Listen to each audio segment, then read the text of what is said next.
3A. Writing a letter to the editor expressing an opinion.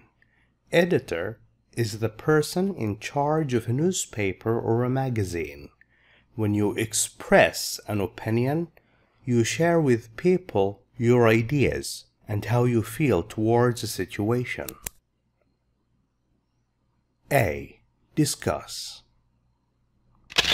Why do you think people write letters to the editors of newspapers and magazines?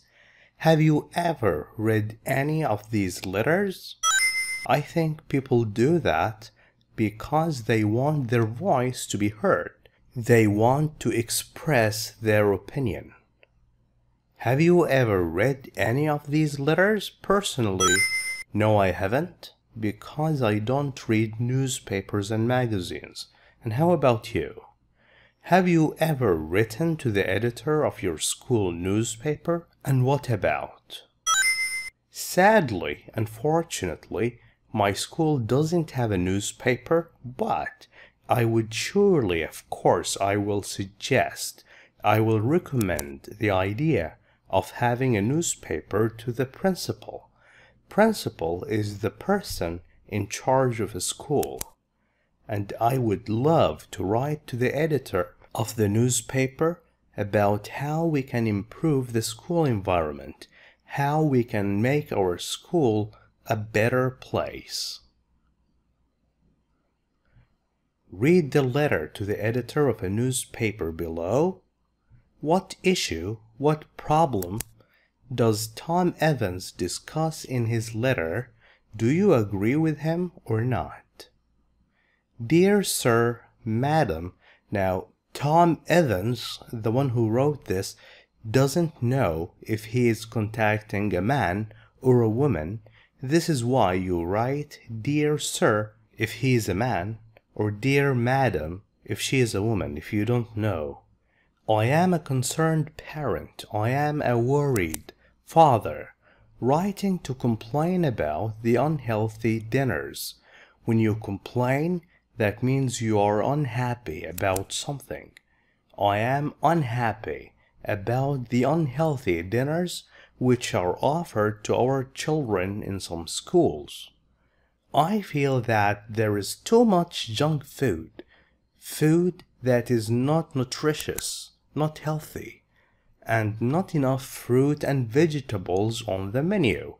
Menu is the list of food that you can choose from when you want to order from a restaurant or from a school canteen. I think school staff, people who work in these schools, and parents should do something about this situation, about this problem, about this issue.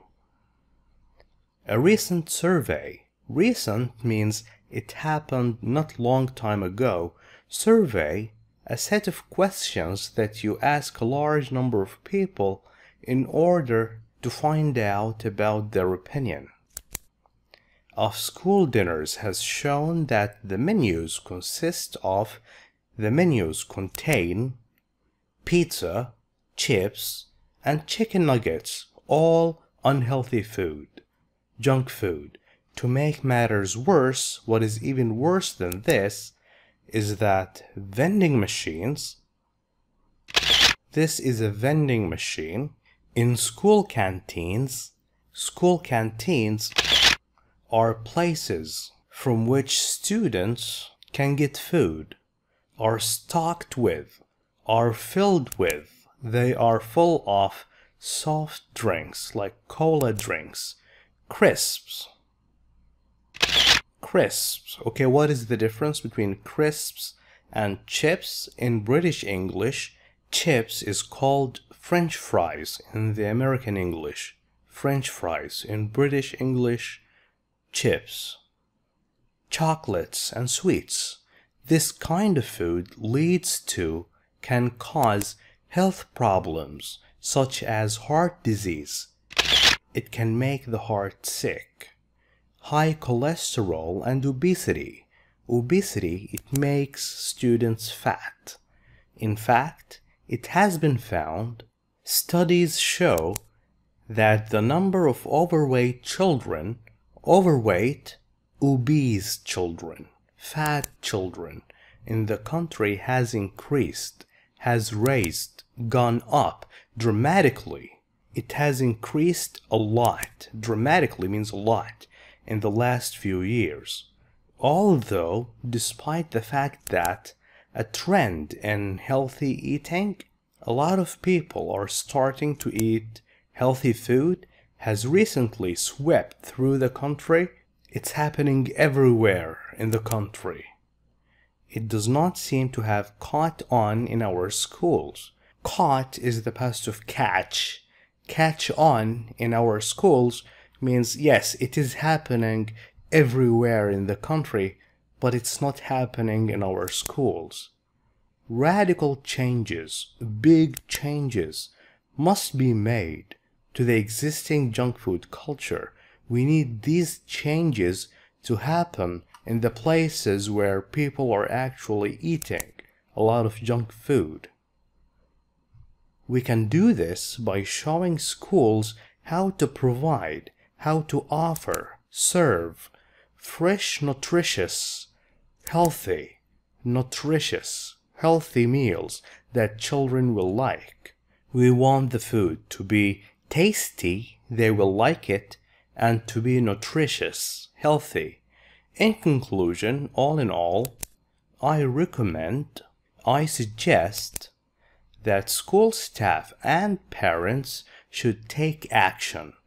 Take action means they should do something about this issue, about this problem.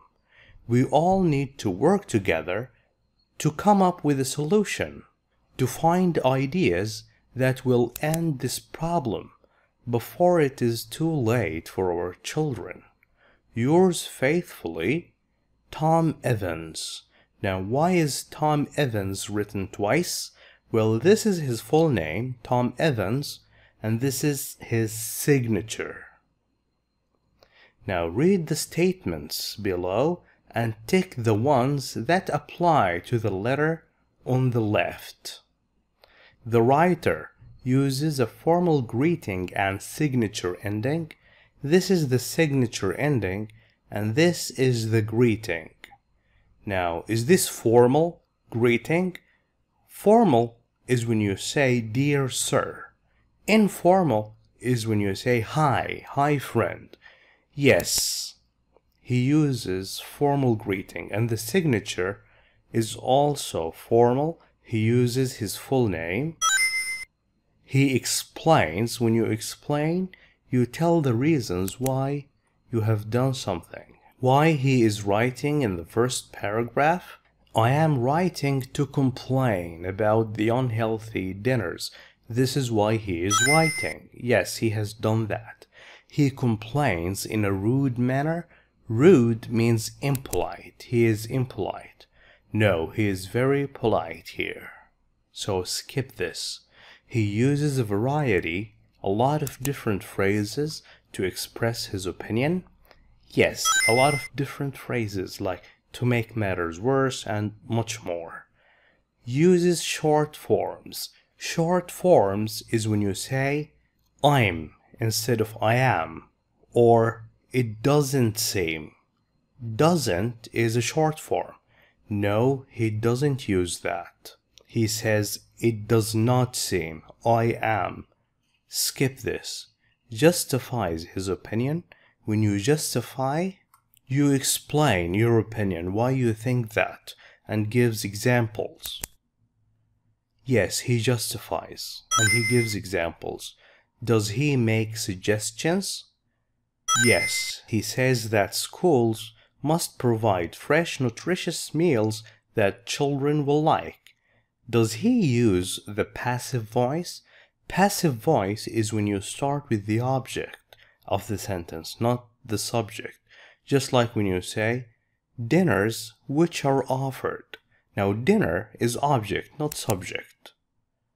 Or, it has been found. Also, this is passive. Also, radical changes must be made. The changes must be made. This is passive.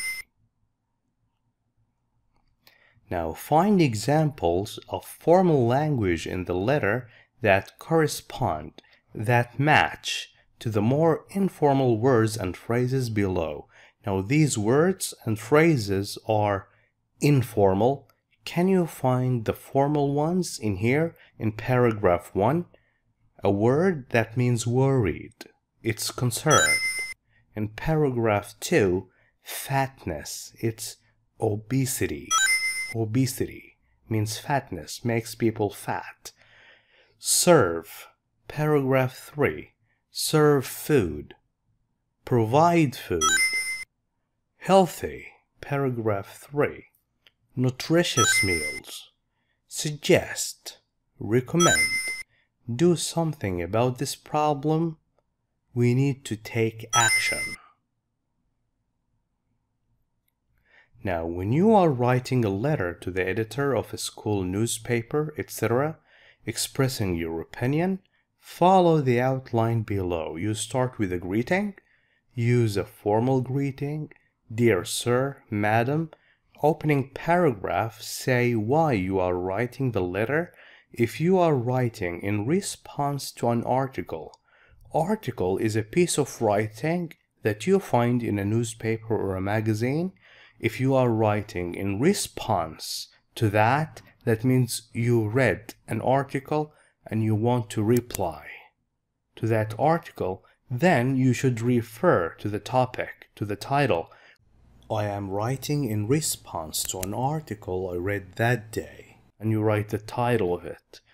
The main part, you focus, you pay attention to one or two aspects, two ideas, or one idea only of the issue or problem. Give your opinion and provide justification. You give explanation and examples. In the closing paragraph, you summarize. When you summarize, you repeat everything in few words, your points, and end your letter politely, nicely. Don't be aggressive. Signing off, use an appropriate signature, a suitable signature, just like yours faithfully. Sign underneath at the bottom of the page. Sign at the bottom of the page and write your full name below your signature. Here's the signature and here's the full name. Now, it is your turn to write, and before you do that, if you haven't watched the listening video, please watch it as it is related to today's writing. The aim of international aid to developing countries is often to prevent. When you prevent, you stop something from happening. To stop hunger and poverty when people don't have enough money. However, many people believe that providing education and access to modern technology would be a better way to help developing countries. An example of this is the OLPC project mentioned in the listening activity, which is why you should watch the listening video first to learn more about the OLPC project, one laptop per child, which aims to offer cheap laptops to children in these countries. In your opinion, what is more important, food or laptops? Write a letter to the editor of your school newspaper expressing your views on this issue. Your writing should be between 100 to 150 words. Go to the workbook, page 39. Read the tip before you continue. When you are writing a letter expressing your opinion, write in an appropriate style. Group related ideas, connected ideas together in one paragraph. List ideas in order of importance. Important ideas first. State your opinion clearly. Do not be aggressive, offensive, impolite, or use offensive language. Use linking words and phrases. Now for the layout of formal letters, see Appendix 1. Here is Appendix 1 on page 82. You can take a look at it in your own time. Now we are on page 39 in your workbook. Use a formal greeting. We will use dear sir or madam. In the opening paragraph, what is the issue, the problem that you are writing about? Is providing education, is education and technology more important than preventing hunger and poverty? Why is providing food important? Because food is important for life. Why is providing technology important? Because that is like providing food for the brain, not for the belly. Which one is more effective way of helping developing countries? Education is more effective, I think.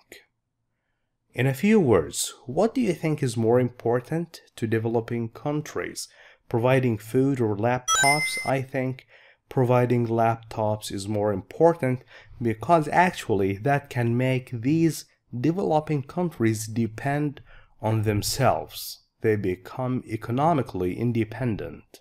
Sign off with an appropriate formal ending. We will just write yours faithfully. And here is my letter. I wrote only one paragraph in the main part. As I only had one idea, I did not want to exceed the 150 words limit. I managed to write 136 words. Read with me. Dear sir or madam, I am writing to express my views on the situation in developing countries. It is obvious that the international aid that these countries get aims at preventing hunger and poverty and neglecting, forgetting about, ignoring education and technology. I think that technologically advanced countries should do something about this. It is true that food is a necessity for life as it provides the body with the energy it needs, but education and technology are even more important than that, as they provide food for the brain. Building educational facilities in developing countries and providing them with technology can guarantee a better future for these countries, as this can help them become economically and technologically independent. All in all, I suggest that rich countries should start raising money to help bring quality education and technology to the poorest children in the world. Yours faithfully, معتصم نديم. Thank you for watching this video. If you like it, please share it with friends. I will catch you in the next one, inshallah. Goodbye.